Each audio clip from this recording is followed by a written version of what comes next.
दोस्तों भारत में हम रेलवे टिकट के टाइप्स के वेटिंग देखेंगे कि कितने टाइप के वेटिंग होते हैं। तो चलिए हम लोग वीडियो को स्टार्ट करते हैं और वेटिंग लिस्ट के टाइप देखते हैं। पहला है GNWL जनरल वेटिंग लिस्ट। दूसरा है RLWL remote location waiting list. तीसरा पे आता है आपका PQWL pooled quota waiting list. और चौथा है TQWL तत्काल कोटा वेटिंग लिस्ट।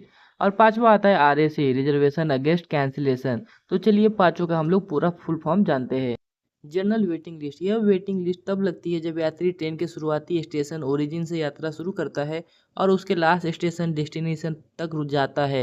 GNWL वाली टिकट के कंफर्म होने की संभावना ज़्यादा है 80 से 90%। अगर आप दिल्ली से निकलने वाली ट्रेन का टिकट बुक कर रहे हो मुंबई तक आ रही है तो अगर सीट उपलब्ध नहीं है तो उसे GNWL में रखा जाएगा।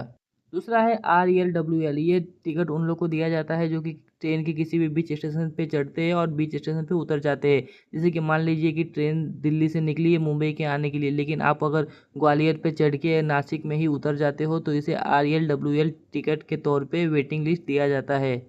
तीसरा है PQWL, यह कुछ खास स्टेशनों के लिए होता है जहां रेलवे ने एक पूल कोटा रिजर्व किया होता है। उन यात्रियों पर लागू होता है जो किसी छोटे स्टेशन से किसी अन्य छोटे स्टेशन तक यात्रा कर रहे होते हैं।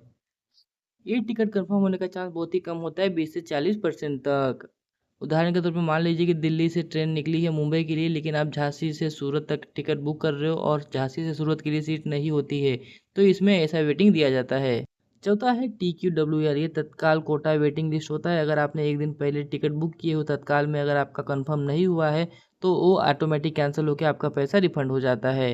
पांचवा है RAC रिजर्वेशन अगेंस्ट कैंसिलेशन, इसमें आपको आधा सीट कंफर्म मिलती है। अगर कोई भी अगर समझ लीजिए आपका 10 RAC, अगर 10 लोगों ने टिकट कैंसिल किया तो आपको फुल सीट भी मिल सकता है और इसमें 90 से 100% तक की RAC कंफर्म होने का चांस